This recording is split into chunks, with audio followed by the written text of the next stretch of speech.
hoy, 12 de febrero, creo, un nuevo programa de Esta es su vida. Hoy tenemos con nosotros a Yolanda Jimeno, coach. Bienvenida, Yolanda. Muchas gracias, Diana. Bueno, empezamos como siempre por el principio.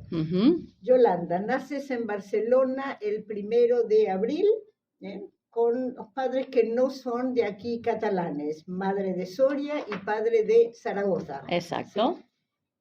Se conocieron en Barcelona. Sí. Cuéntanos un poquito cómo fue que se conocieron. Bueno, pues mira, esto como muchas personas de aquella época, pues salieron de sus ciudades natales, de sus pueblos, para venir a la gran ciudad a encontrar nuevas oportunidades de trabajo, ¿no? Y fue así como cada uno desde su lugar de nacimiento, pues se trasladaron aquí a Barcelona a mitad de los años 50, pues para encontrar un trabajo que les sacara de un poquito de la falta de trabajo que había en su ciudad, ¿no? Tengo entendido que, bueno, que se conocen porque los hermanos de tu madre que vinieron antes habían formado como un grupo de amigos y dentro de ese grupo de amigos estaba tu padre. Exactamente, sí, así fue.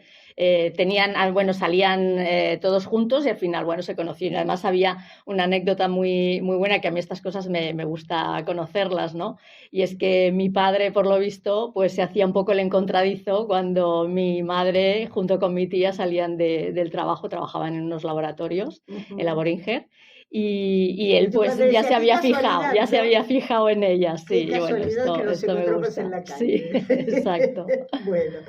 Bueno, se casan, tú tienes una hermana que es 3 años mayor. Sí.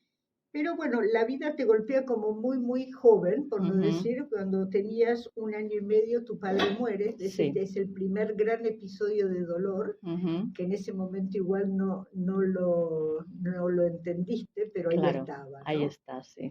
No solamente eso, sino que tu madre muere con 8 años. Hago hincapié en estas dos grandes dolores porque es un poco lo que va a ser la guía de tu vida. Primero en contra y después a favor, por decirlo de alguna manera. Es decir, tu padre muere con 1 año y medio y tu madre muere con 8 años. Exacto, yo era muy pequeña. Eras muy pequeña, pero bueno, el dolor se percibe igual aunque uno no lo intelectualice. Exactamente, eso queda. Se hace cargo de ti la tía Milagros, ¿sí? Que es... hermana de mi madre. Hermana de tu madre y fue quien os crió, ¿no? Exactamente. Bueno, ¿qué recuerdos tienes de la tía Milagros, de toda esa época tan triste, pero dentro de todo en familia, ¿no? Sí, la verdad es que tuvimos mucha suerte porque, bueno, mi madre y mi tía eran inseparables, ya vinieron juntas desde Soria. Y la verdad es que, pues eso, ¿no? Siempre, nosotras de pequeñas, siempre teníamos mucha relación con mi tía y con sus hijos, mis primos, ¿no? Y con mi tío también, ¿no? Y siempre estábamos ellos en casa nuestra, nosotros en casa de ellos. O sea que el hecho de que finalmente nos adoptaran y nos criaran, pues ya llevaba una trayectoria lejana, ¿no? Porque ya teníamos mucha relación desde siempre.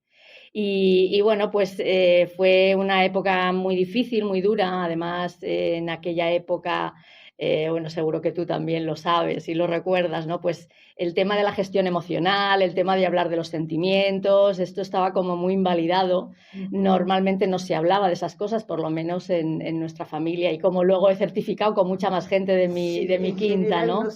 Recién ahora, creo yo, se está empezando a hablar de todo el dolor emocional que antes no sé qué pensaba la gente, esto no se habla, o por pudor, o por no saber cómo explicarlo, o no saber a quién dirigirse, ¿no? Exacto. Porque yo creo que ahí, cuando uno se siente mal, lo primero que dice el otro es no te preocupes. Sí. Y uno no dice, no es que me preocupe, es que quiero contarlo, es que necesito decirlo, ¿no? Pero la gente que dice, bueno, no te preocupes, ¿no? Entonces, la verdad que hace 50 años era muchísimo más complicado, ¿no? Ahora hay mucho más conocimiento, mucho más información de las emociones hay que mostrarlas. Hay que mostrarlas, ¿no? Hay que gestionarlas, hay que validarlas, y cuando uno está triste y no pasa nada, y cuando uno está feliz, y si tiene rabia, pues tiene rabia, ¿no? Pero hay que validar cada emoción en su justa medida, porque si no, todo eso finalmente reprimirlo, lo que hace es que se te quede grabado en el cuerpo, que es lo que a mí me sucedió, No, ¿no? yo además creo que esto pasa aún más con los niños, ¿no? Porque con los niños uno como que como adulto parte de la premisa de que los niños son Son felices, de que no les felices. pasa nada, de que no se dan cuenta de lo que está pasando, ¿no? De, si total no se enteran, ¿no? Los niños se enteran de todo. Bueno, a ver, lo que está claro es que todos hicieron lo que mejor sabían hacer con las herramientas que tenían en ese momento. O sea, que esto para nada es un reproche, ni mucho menos, bueno, sino que... a cada uno le tocó vivir Claro, lo que le tocó claro, y vivir, cada uno ¿no? hizo lo que pudo, ¿no? Sí. Y cada elemento de la familia en ese momento pues hacía lo que podía con sus emociones, ¿no? Y claro, pues si a ti te han enseñado que si lloras es mejor que te vayas a la habitación a llorar tú sola, pues al final aprendes que no tienes que mostrarte, ¿no? Cuando estás triste o no tienes que mostrarte cuando estás más enfadada, ¿no? Y eso fue un poquito la tónica, ¿no? Pero bueno, yo tengo muy buenos recuerdos de mi familia, porque al final éramos 6. Claro, eran 6 y no era una familia desconocida, una familia muy cercana, porque que uno tenga un tío o una tía no significa que igual tu vecino es mucho más próximo en el afecto, que no era tu caso, tuviste suerte, ¿no? Sí. Sí, sí. Bueno, ¿tienes recuerdos, por ejemplo, de vacaciones felices, ¿no? Sí. Que ibas con tus primos a Soria. Sí, sí, sí. ¿Algún recuerdo en especial? Bueno, pues mira, la verdad es que mi tío Jesús, él trabajaba, era el que trabajaba, ¿no? Bueno, también esto era bastante así antes, ¿no? Trabajaba el marido y la mujer se ocupaba, que es un gran trabajo, ¿no? Sí. De la casa y de los niños, que nosotros éramos 4, imagínate, todos pequeños, ¿no? Porque mi hermana tenía 11, yo tenía 8, mi prima tenía 7 y mi primo tenía 5, o sea, llegamos ahí con esas edades, ¿no? Y entonces, bueno, pues mi tío trabajaba y cuando llegaban las vacaciones, él nos llevaba al principio de vacaciones a Soria en coche, él se volvía hasta que tenía sus vacaciones en agosto y nosotros, con mi tía, pues pasábamos allí todo el verano, ¿no? Y la verdad es que bueno, pues Soria era nuestra segunda ciudad, ¿no? Y teníamos también algunos amiguitos allí con los que jugábamos y pues esos paseos por la ciudad, por el Parque de la Alameda, ¿no? Que es súper bonito. Soria tiene unos rincones preciosos que si no lo conocéis os invito a visitar Soria, por la gran desconocida, ¿no? Y la verdad es que bueno, pues teníamos esos momentos, ¿no? Luego también hay buenos recuerdos de aquellos fines de semana que nos íbamos a la playa, bueno, nos íbamos los domingos, siempre que se podía, los 6 metidos en un 600 y nos íbamos allí a Castelldefels y mi tía llevábamos todos los bártulos, con la silla, la mesa, la nevera y llevaba el arroz para hacer el arroz allí con un camping gas, bueno, en fin, íbamos a la Pineda y eso estaba permitido antes, ahora ya no lo sé, ¿no? No creo. Pero... Y una cosa, ¿os ibais en el 600 a Soria? Sí, también, claro, sí, sí. Pues debía ser toda una aventura. Primero Sí. que antes, bueno, uno tardaba muchísimo más en ir en llegar, coche a donde sí. fuera, ¿no? Sí, Pero sí, me imagino, 4 niños en un 600, tus tíos debían tener muchísima paciencia. Sí, desde luego, la verdad es que sí, ¿eh? Bueno, estamos aquí, cuando se acaban las vacaciones y estudias en Virgen de Montserrat, la escuela primaria, y después el instituto lo haces en el Narcís Monturiol. Sí. ¿Algún recuerdo de alguno de los dos colegios? Bueno, pues mira, en el colegio donde hice la primaria, bueno, como vivíamos allí en una zona de Barcelona que era un poco de la periferia, ¿no? La zona del Vallebrón, que no había mucha edificación tampoco en aquel entonces, ahora sí, ¿no? Y estábamos en ese colegio que estaba como en plena montaña. Nosotros a veces en la clase de gimnasia nos íbamos caminando hasta el Tibidabo, hasta el Parque del Tibidabo, o sea que había como 6 kilómetros de diferencia.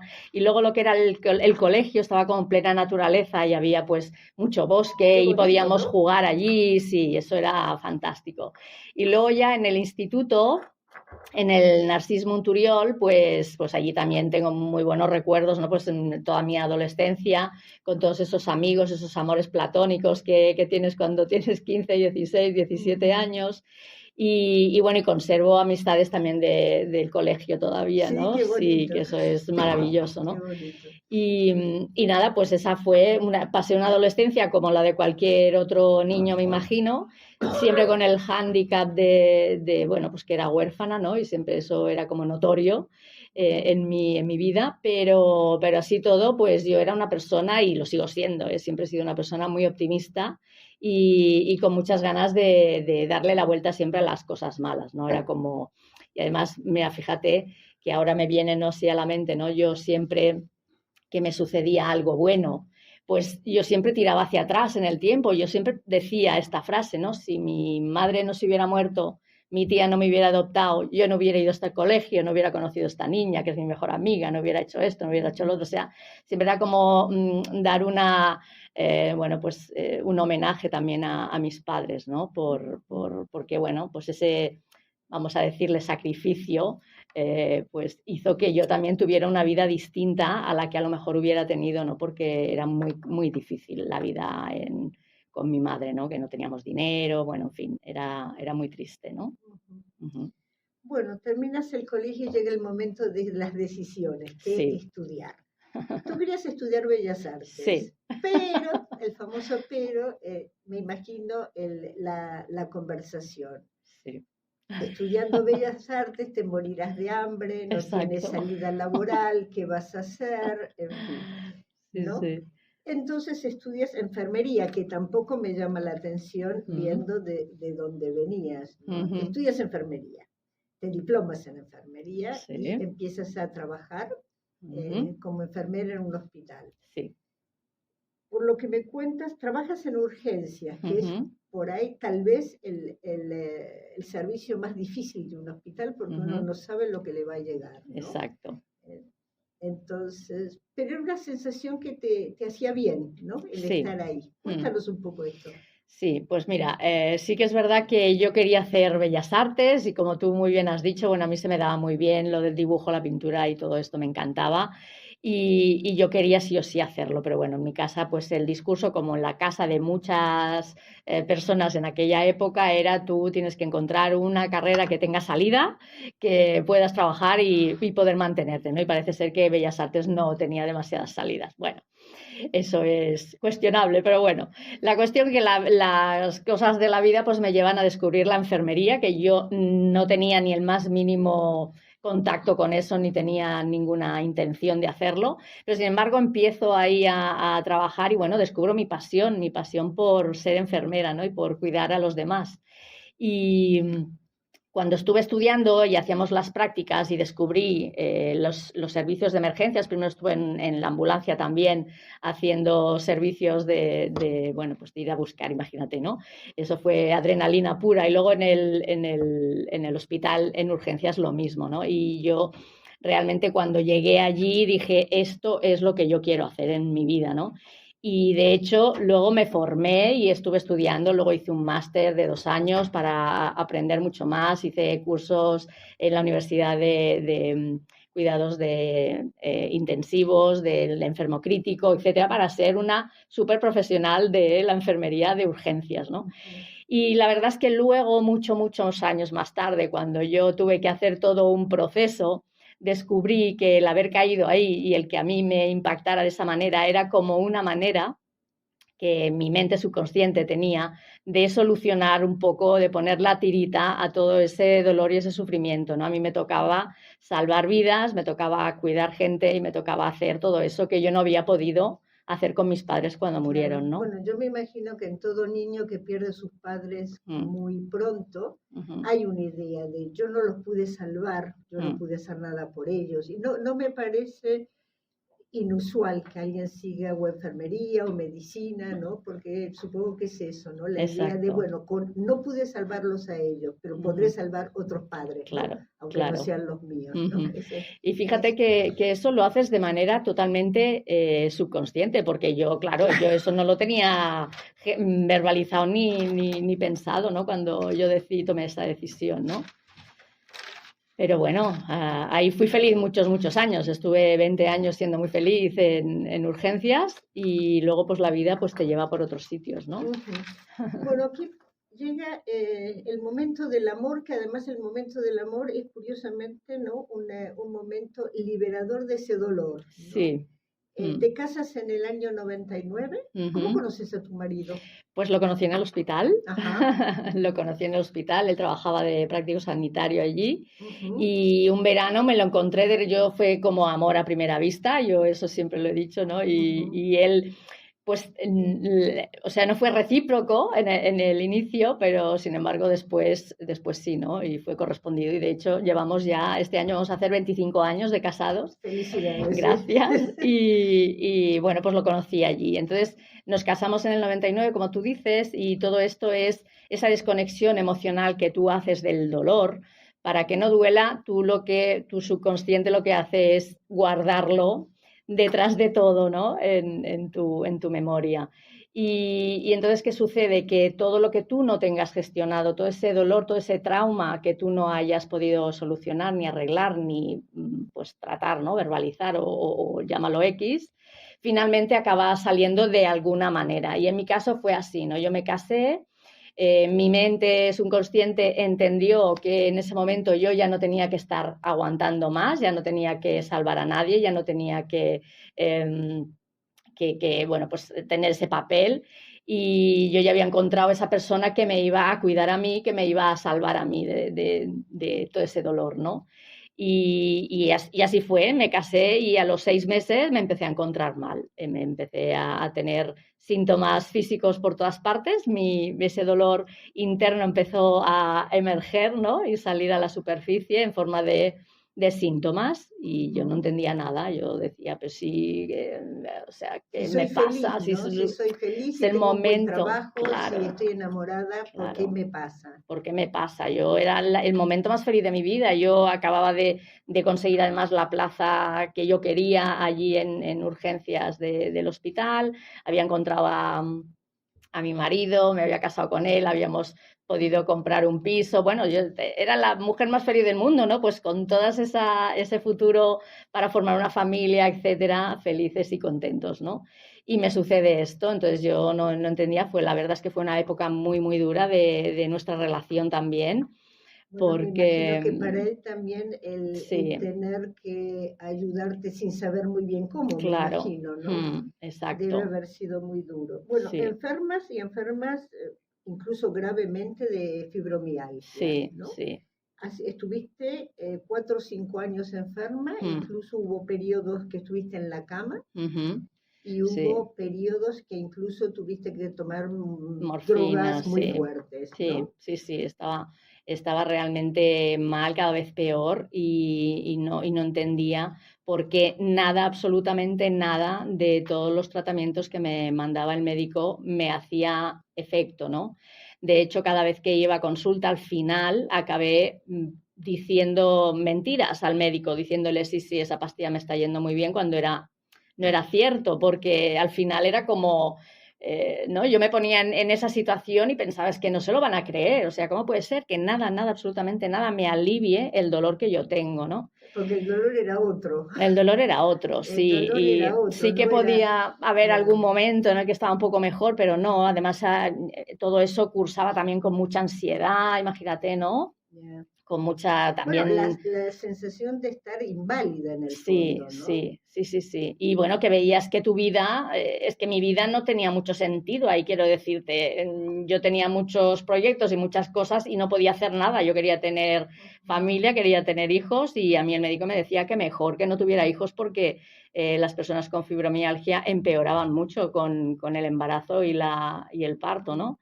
O sea, imagínate, pero bueno, así estuve. Así estuviste y de repente cuando entiendo que en lo peor de la situación hay una frase, el que busca encuentra. Y Exacto. tú dijiste, bueno, aquí tengo que encontrar algo que me saque de este pozo en el que me Sí, encuentro. sí, ¿Y qué porque, encuentras? claro, porque fíjate, como yo ya te he dicho, yo era una persona muy inquieta y a mí me gustaba mucho nutrirme, yo leía mucho, asistía a cursos, hacía un montón de cosas y cuando a mí me diagnostican la fibromialgia, yo lo primero que hice fue documentarme sobre la enfermedad porque había oído algo, pero bueno, muy en la superficie. Y yo me convertí en una experta en fibromialgia, o sea, yo era la que sabía ¿Consultabas todo. con tus compañeros de hospital? Sí, ¿Tenías también. relación de poder preguntarles? No, Sí, no sé sí. qué ¿Qué especialidad trata la fibromialgia?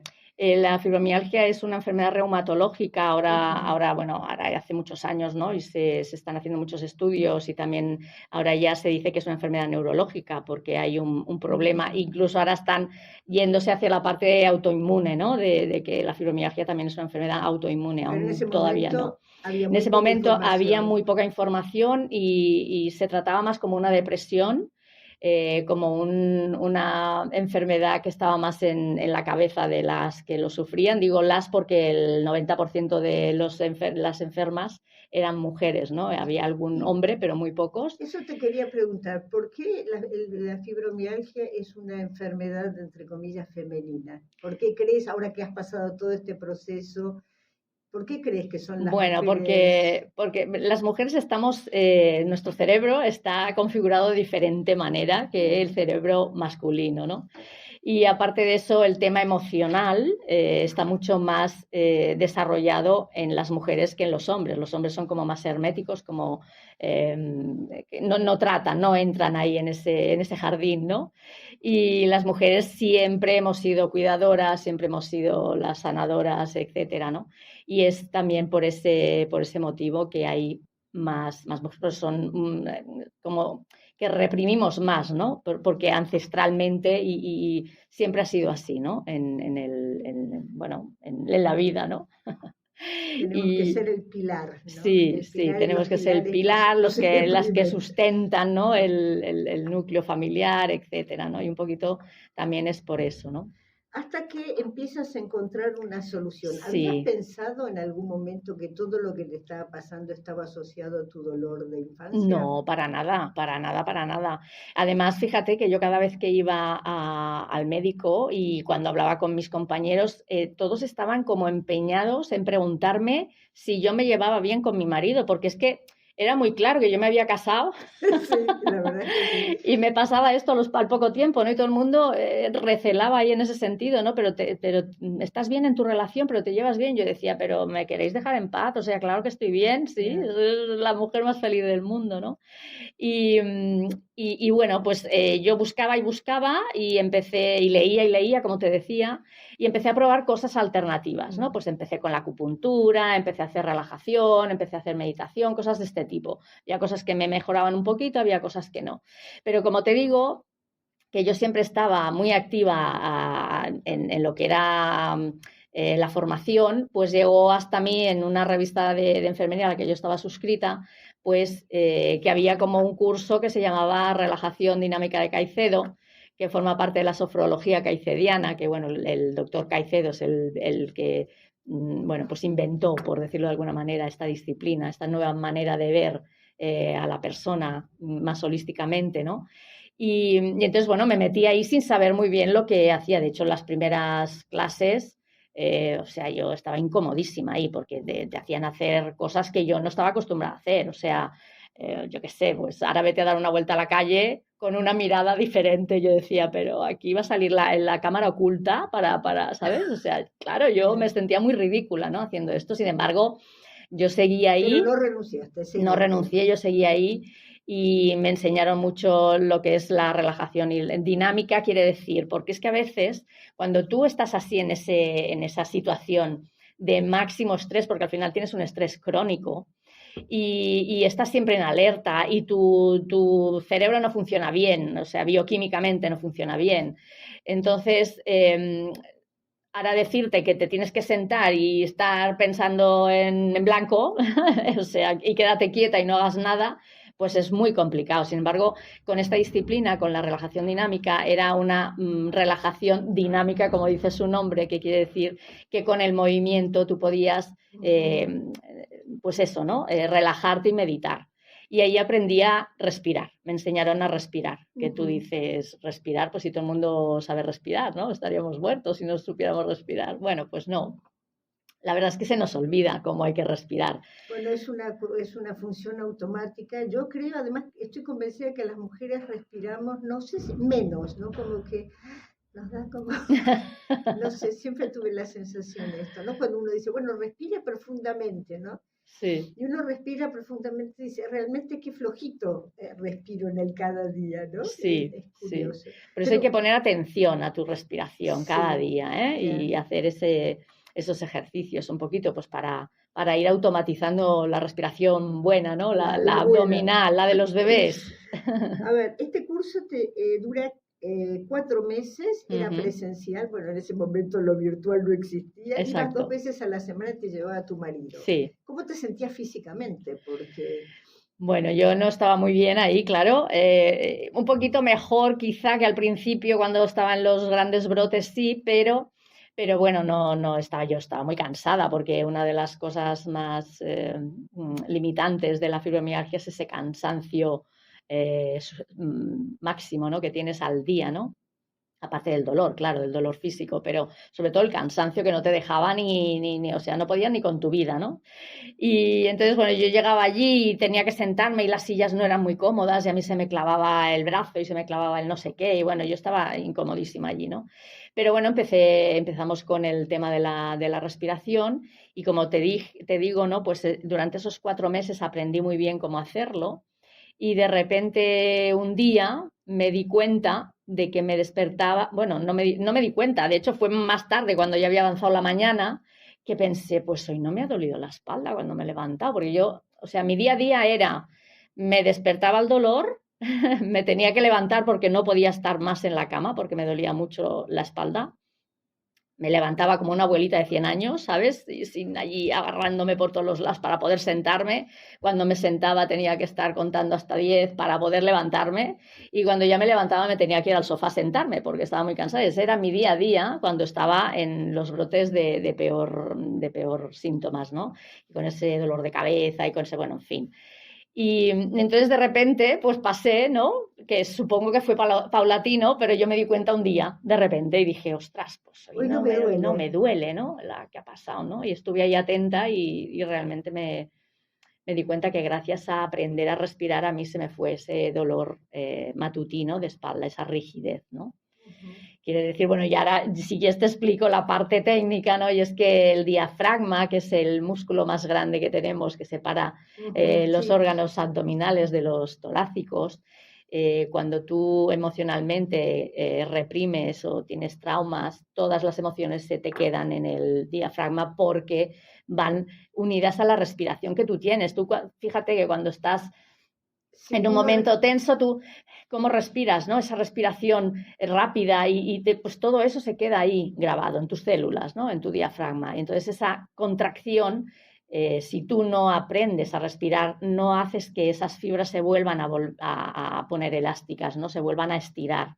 Entonces, cuando tú tomas conciencia de eso y aprendes técnicas de respiración, pues ayudas a que ese diafragma se sane, ¿no? Y se alarguen las fibras y tengas una respiración mucho más fluida y al final la automatices y ya no tienes que pensar, ¿no? Aunque a veces cuando yo todavía lo hago, cuando estoy un poco digo, ay, calla, que tienes que, venga, ponte a respirar bien y haces ese ejercicio que es muy sencillo, de la respiración cuadrada, que es respiras en 4, ujú. aguantas la respiración contando hasta 4, sueltas el aire contando hasta 4, retienes contando hasta 4 y vuelves a empezar, ¿no? Y eso lo haces 3 o 4 minutos y te ayuda mucho. Es increíble porque, a ver, si no respiráramos estaríamos muertos. Sin embargo, Sí, nadie nos enseña, bueno, de las muchas cosas que mm, nadie nos enseña, ¿no? sí, Nadie sí. nos enseña esto tan sencillo que estás explicando ahora, cómo Uh-huh. hacer una respiración en 4, ¿no? Exactamente. Y Y no sé, a ver, los médicos tampoco te lo dicen, tú no, porque, bueno, entre comillas, tuviste la suerte gracias a tu dolencia, ¿no? exacto. Hice ese camino Dicen que de... detrás de todo problema, detrás de todo drama, hay una bendición, ¿no? Y yo Claro, creo que es verdad, ¿no? Que es verdad, claro. lo que pasa es que hay gente que, bueno, no llega a la bendición, pero si no hubieras conocido, ¿no? Porque fue la revista de enfermería en la que te llevó Me llegó a este curso, Caicedo, sí, sí, ¿no? sí. Y nadie nos enseña estas cosas, ¿no? Yo nunca he escuchado a un médico, bueno, no es que vaya mucho al médico, pero nunca escuché nunca a un médico preguntarme cómo respiro. Claro, no. La próxima que vaya al médico se lo voy a decir. Bueno, seguimos con la revista de enfermería. Bueno, el empezar a respirar bien fue el inicio de la sanación, pero Hmm, no alcanzaba. La revista Enfermería otra vez te vuelve a echar, como, entre comillas, un cable, ¿no? Sí. Y haces un posgrado de kinesiología. Sí, Cuéntanos. exacto. Bueno, pues yo cuando acabé ese ciclo de relajación dinámica y crecimiento estaba, bueno, decididísima a apuntarme al siguiente ciclo. Pero, pues, cosas del universo, que yo digo, me llegó de nuevo la enfermería y encontré otra cosa que me llamó más la atención y fue el posgrado de kinesiología, ¿no? La kinesiología es una disciplina también holística, es energética, que, bueno, fue también el pionero fue el Goodheart en los años 60, 70, ¿no? Que se empezó un quiropráctico, fisioterapeuta y demás, que se empezó a dar cuenta de que las células, sobre todo las musculares, pues contenían toda esa información, ¿no? Y que haciendo una serie de ejercicios muy específicos, pues se liberaban también las emociones, ¿no? Luego también tiene mucho que ver con la medicina tradicional china, que bueno, Caicedo también era un poco de la Ayurveda, ¿no? Aquí íbamos con la China, pero bueno, todo más o menos son eso que no sé por qué se quitó de en medio, ¿no? Toda esa medicina tradicional, Bueno, porque no antigua. deja dinero, Pero es no, claro, no clarísimo. lo quería decir yo, ya lo has dicho tú, pero así es, ¿no? Bueno, Y a ver, ese, aquí si quieres hacer ayurveda es carísimo, ¿eh? ya, Porque incluso yo diría, según para qué bolsillos prohibitivo, porque claro, hmm, al venir las cosas de India, pero sí, yo creo que la medicina china, la medicina ayurvédica, pues no interesa porque no deja dinero. ujú, Aquí ujú, lo que deja dinero es, bueno, la farmacología. claro, Nunca te curarás, porque en el fondo yo, como veo al menos la medicina alopática, siempre apuntan al síntoma, nunca sí, qué es lo que hay detrás del ujú, síntoma. Entonces, sí, así bueno, es, estás mejor porque tomas analgésicos, porque claro, tomas lo que tomas, pero la idea de sanación creo que no es parte no. de la idea de la medicina alopática, No, ¿no? por eso yo no estoy en contra, ni mucho menos, de No, la medicina alopática, solo faltaría, ¿no? Porque evidentemente está ayudando a curar enfermedades o a disminuir los efectos de los síntomas, ¿no? Lo que pasa que tendríamos que todos, ¿no? Cuando tienes una enfermedad, que es un aviso de tu cuerpo que te está diciendo algo tienes que mirarte porque algo tienes ahí que no te funciona, pues no lo solemos hacer, ¿no? Y entonces nos ponemos en manos del médico y en manos de los medicamentos y en manos de todas esas cosas y bueno, es como un parche porque eso te cura en el momento, pero si tú sigues con el mismo patrón de comportamiento, de pensamiento, de emoción, pues al cabo de un tiempo te va a volver a salir, ¿no? Cuando hablamos esto ha recidivado o esto ha vuelto a suceder lo mismo, ¿no? Todas las personas tenemos unos síntomas favoritos, ¿no? ¿Cuál es tu síntoma favorito? Mira a ver qué es lo que te está diciendo ese síntoma. Digo favorito entre comillas, porque nadie quiere estar enfermo, evidentemente, ¿no? Pero mira detrás qué es lo que hay, ¿no? Siempre hay que buscarlo. Y bueno, tampoco digo yo que, no sé, que estés libre de enfermedades y piensas de esta otra manera. No, claro que no, porque la vida es un fluir y pasan muchas cosas en tu vida y cosas inesperadas. Pero bueno, es el saber bueno, gestionar como yo veo la al final. enfermedad, en el fondo es como un toque de atención de que algo está mal, ¿no? Claro. Claro, uno puede prestarle atención o no. Mm. Hace unos, no sé, unos lunes atrás, digamos, tú la conoces, le hice Ujú. una entrevista a Judith Mateu, Sí, y entonces una frase que me quedó, que es de Thérèse Bartelat, ¿no? sí, Usted es dueño de una casa que no habita, que es su cuerpo. exacto. Y yo creo que eso nos pasa a casi todos, ¿no? Que Mm, tenemos un cuerpo que no habitamos. Entonces, como lo desconocemos, ¿eh? exactamente.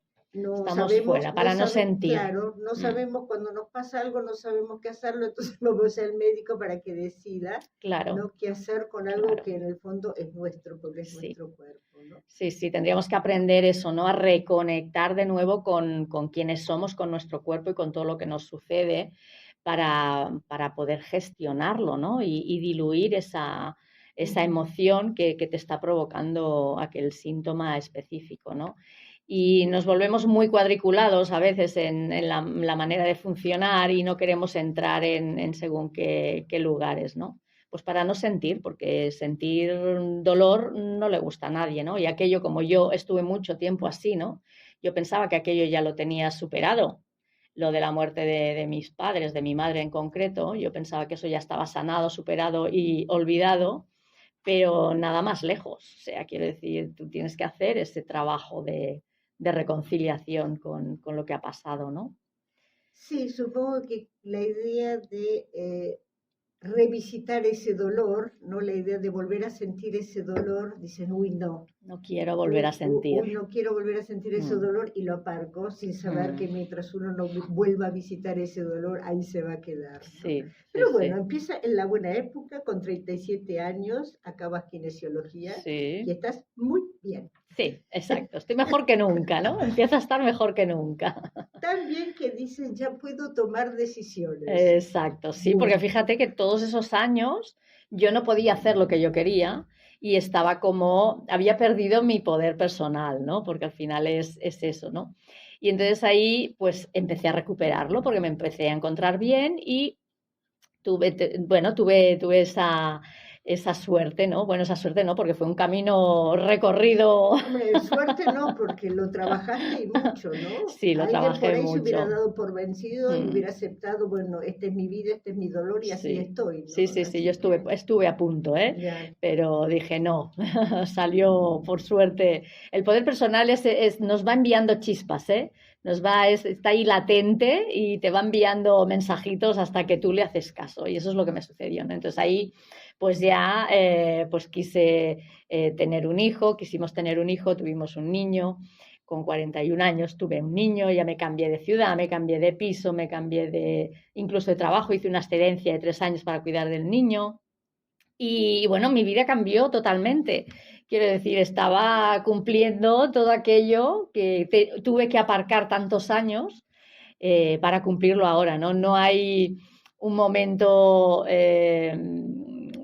¿cómo decirte, ¿no? Un momento específico para hacerlo, sino que cada persona tiene que encontrar ese momento, ¿no? Y mi momento fue ahí, ¿no? Yo durante mucho tiempo pensaba que iba 10 años tarde a todo, pero bueno, pues porque tradicionalmente, pues con 30 años ya tenías hijos en mi época, ¿no? Y yo pues me casé con 30 y con 35 ya tenías la familia formada, el trabajo, el todo, y yo pues fíjate cómo estaba, ¿no? Lo tuve con 40, cuando ahora hay muchas mujeres de 40 años que tienen hijos, pero antes no había tantas. bueno, Y yo entonces soy que hija era de los como, 40 y nací sí. en los 50. Y aquí estoy, Bueno, hay aquí estoy, excepciones, sí, mi madre también me tuvo con 44, que tampoco era muy, muy por eso, normal, ¿no? pero ¿No? bueno, Sí, pero te entiendo, esta idea de que con 30 uno tiene que tener sí, la vida organizada, sí, tiene que tener el empleo fijo, tiene que haber pasado por la universidad, tiene que estar sí, casada, tiene que tener un hijo, en fin. sí, sí, ese Sí, estereotipo, ¿no? ese De estereotipo. felicidad. Vale, bueno, tienes una excedencia de 3 años, pero cuando Ujú, vuelves te crean una plaza que de alguna manera te permitió seguir con la crianza de tus hijos. ujú, Pero llegas a vuelves a consultas y haces consultas externas de oftalmología. sí, Y ahí tienes como una suerte de revelación, porque te das cuenta que por algún motivo no te sientes bien, ¿no? sí, Primero igual piensas que son tus compañeros de trabajo, ujú, pero después te das cuenta que la que has cambiado eras tú. era yo, exacto. Bueno, Me costó saber eso, ¿no? Porque yo siempre había sido muy, bueno, pues lo tenía todo muy claro en mi profesión de enfermera, ¿no? Y llegar allí con gente nueva, con patología nueva que yo no había tocado en mi vida y etcétera, etcétera, bueno, pues fue un desafío para mí al principio, pero bueno, yo con la mente abierta empecé a estudiar, a aprender sobre esa especialidad. Sin embargo, pues bueno, pues es que el universo es muy sabio, ¿eh? Y siempre te va a poner delante lo que los necesitas. personajes, las circunstancias, lo que tú necesitas para seguir aprendiendo, para evolucionar y para cambiar, ¿no? Y a mí la vida que me estaba diciendo ahí, pues que yo ya no tenía por qué seguir desarrollando esa profesión porque ya no me hacía feliz, ¿no? Y durante mucho tiempo, durante unos cuantos años, echaba la culpa, como tú dices, ¿no? Pues a que la jefa no, con la que estaba no me llevaba bien, mi compañera con la que estaba tampoco, etcétera, etcétera. Pero Que al también es un final, comportamiento típico. Primero sí. decimos, no, es que si Sí, no fuera por... echamos, exacto, nos ponemos en ese momento víctima, Sí. siempre no echando la culpa afuera, cuando nos tenemos que dar cuenta, y mira que yo llevaba mucho recorrido hecho, Bueno, y pero así mira, todo, las malas costumbres cuesta quitarlas. eso vuelve, Sí, no, pero claro, es genial, porque uno siempre, aunque se dé cuenta al instante, hay sí, algo de, si no fuera por, ¿no? claro, Si claro. no fuera por algo que está fuera, Sí. ¿no?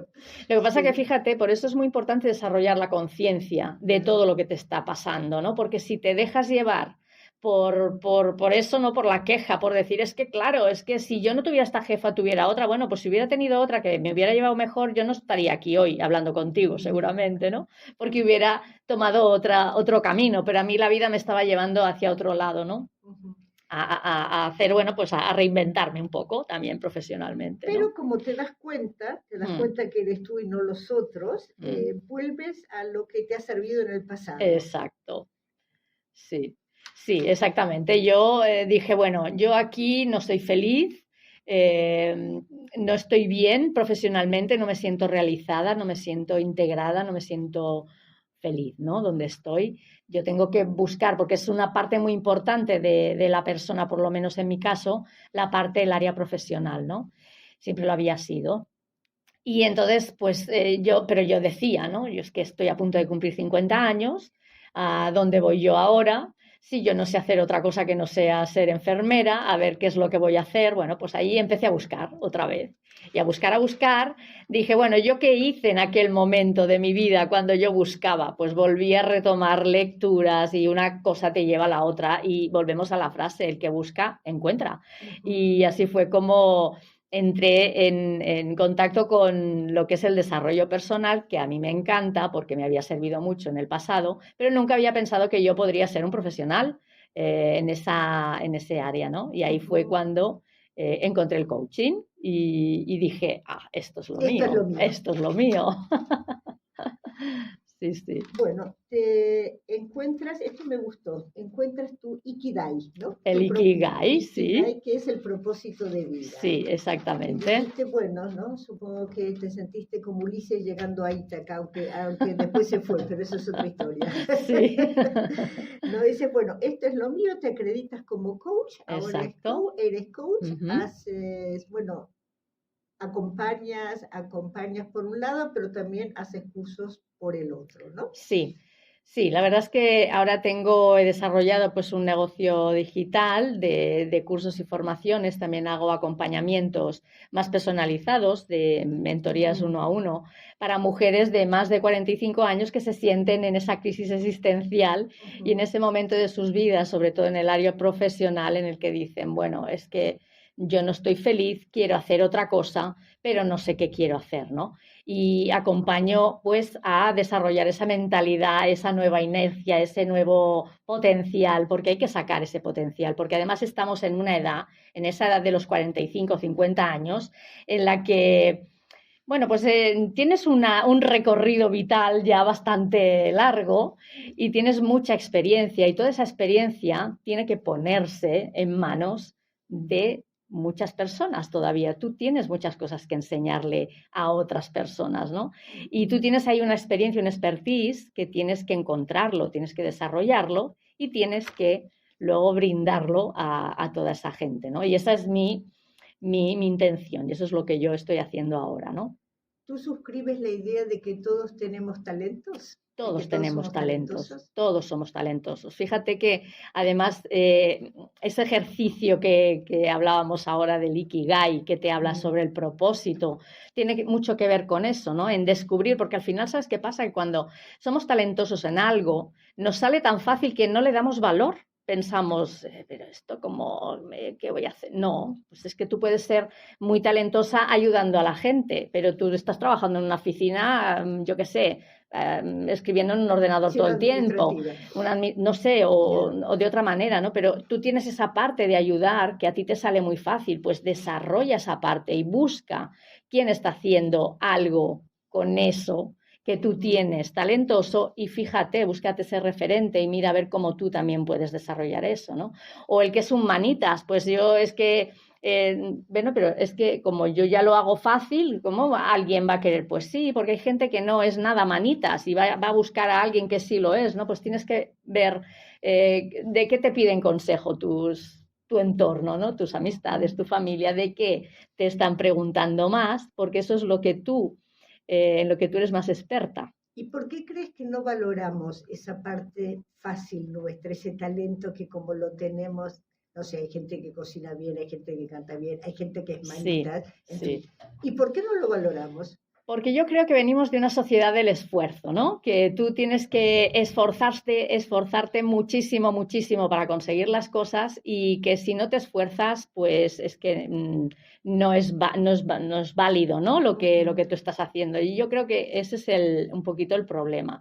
En vez de, ahora por suerte la educación está un poquito más abierta, en esto de las inteligencias emocionales, porque uno puede ser inteligente en un área y no tanto en otra área, ¿no? Y hay que poder desarrollarlo y hay que poder verlo. Por eso es muy importante fijarte y, ¿cómo se dice? Y apoyar, pues, sobre todo a esos niños, ¿no? En esa parte en la que lo están haciendo muy bien, pero porque normalmente, ¿qué hacemos, no? Cuando un niño va mal en matemáticas, pero va muy bien en dibujo, ¿qué hacemos? Le ponemos un profesor para reforzar matemáticas y al final acabarás siendo un mediocre en matemáticas y en dibujo. Si tú ves que el niño sabe dibujar muy bien y se le da muy bien ese área, ponle un profesor para que eso lo potencie más. Y entonces será un experto y será un gran dibujante o pintor, etcétera.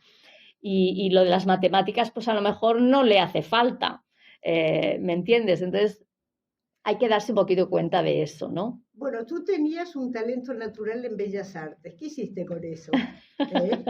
Bueno, pues mira, esa es mi parte creativa, ¿no? Y entonces dentro de lo que yo ahora hago, también hay esa parte creativa, porque cuando yo diseño un curso que lo tengo subido en una plataforma online y tengo que hacer unos vídeos y tengo que hacer unas presentaciones, pues ahí está esa parte creativa mía que a mí me sale muy bien y me sale muy fácil, ¿no? Porque me encanta y me paso horas haciendo eso. Y luego, pues a nivel más personal, pues de vez en cuando pinto algo, de vez en cuando... ¿Pudiste integrar esa...? Sí, no me dedico profesionalmente, pero bueno, ahí está, ¿eh? Tenemos mucha vida todavía por delante. Muy bien. Bueno, como nos queda poco tiempo, sí. Vamos a centrarnos... en octubre del 23 publicaste un libro. Sí. Reescribe tu camino. Reescribe tu camino. Supongo que es un poco todo lo que hemos ido hablando en la entrevista, pero bueno, me gustaría que desarrollaras un poco cómo surge la idea de escribirlo, en cuánto tiempo lo escribes, quién lo edita, en fin, todo esto. Pues mira, la idea, yo la verdad es que cuando yo ahora soy muy experta en planificación, ¿no? Y tú es lo primero que enseño también a las mujeres que trabajan conmigo, ¿no? Y tú tienes que saber hacia dónde vas y tienes que plantearte unos objetivos. Entonces, cuando yo hice ese ejercicio y me planteé esos objetivos, una de las cosas que yo anoté fue, yo para ser un referente en desarrollo personal tenía que escribir un libro, pero yo en ese momento no quería escribir libros ni pensaba que yo podría hacer eso. Yo simplemente busqué referentes y pensé, bueno, ¿qué tiene un referente de desarrollo personal? Libros. Pues venga, voy a poner que voy a escribir un libro, aunque yo decía no. Y entonces, ¿qué me pasó el año pasado? Pues que llegó a mi realidad la posibilidad de entrar en una mentoría para escribir la historia de mi vida, ¿no? Y cuando me lo dijeron dije, ostras, primero pensé, wow, con todo lo que tengo que hacer, ¿cómo me voy a poner ahora a escribir un libro, ¿no? Y sin embargo, yo ahora estoy muy atenta siempre cuando me llegan las cosas y pienso que si me llegan son por algo, y entonces allí me fui de cabeza y dije, bueno, es que esto es porque tengo que hacerlo ya. Y ahí fue cuando lo hice. Tardé 6 meses en tenerlo escrito, corregido, publicado y puesto a la venta, pero estoy muy feliz y he hecho un recorrido de todo esto que hemos estado hablando, un poquito de la historia de mi vida, pero aportando todos los aprendizajes en cada momento de todo lo que yo he vivido, ¿no? Todo ese camino de reconexión, por una parte, y cómo luego pude hacer la reinvención también profesional. Y entonces, lo mejor del libro, que es la historia, es muy emocionante, porque además está explicada también hay partes en las que te ríes, partes en las que lloras, y pues hay dentro unos regalos que para la gente que lo compra, pues tienes allí un taller de visualización creativa, te puedes descargar un planificador mensual que se titula Energía Creadora, de más de 100 páginas, con un montón de ejercicios para que empieces a trabajarte.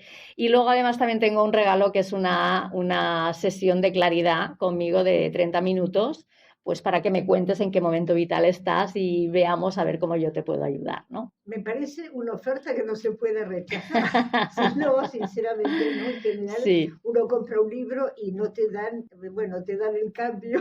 Exacto. Pagado en cash ya, ¿no? Además está en Amazon, a la venta en Amazon, también en mi web, pero bueno, siempre con el link de Amazon, y está en formato físico, de papel, tapa blanda, o en formato digital también, o sea que no hay excusa, no hay excusa. Bueno, pues yo, al menos a mí, ya me has convencido.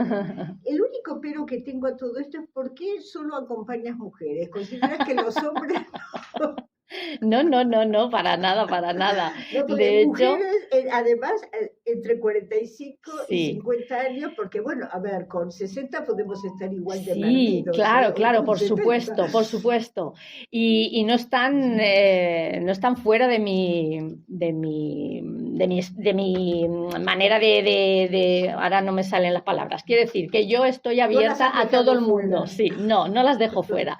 Lo que pasa es que una de las cosas que tú aprendes cuando empiezas a montar un negocio y cuando empiezas a aprender sobre marketing es que tú tienes que definir muy bien qué es lo que quieres y a quién te diriges, porque no es lo mismo hablarle a una mujer de 30 años que a una mujer de 40 que a una mujer de 60. No tienen ni las mismas necesidades, ni los mismos pensamientos, ni la misma proyección vital, ¿no?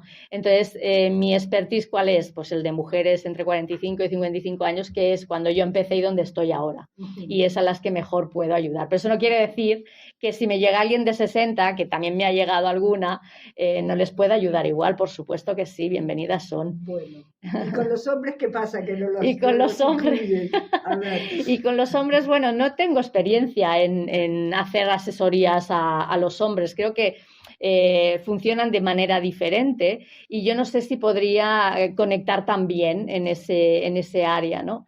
Pero bueno, todo es probar. Quiero decir, yo si me llega alguno, yo lo voy a atender igual de bien. Vale, tendríamos un candidato entonces. Muy bien. Bueno, Yolanda, yo he preguntado todo lo que quería preguntar. ¿Hay algo que quieras agregar? Muchas gracias. No, ya está. Yo creo que hemos hecho un súper recorrido. Bueno, sobre todo darte las gracias a ti, Diana, Radio La Floresta, por esta oportunidad que me ha encantado y que yo estoy bueno, a mí también muy feliz. Y a los oyentes, que espero que haya algunos, espero que también les haya gustado. En todo caso, muy instructivo. Muy instructivo. Bien. Sí. Bueno, muchas gracias. Muchas gracias, Diana. Gracias.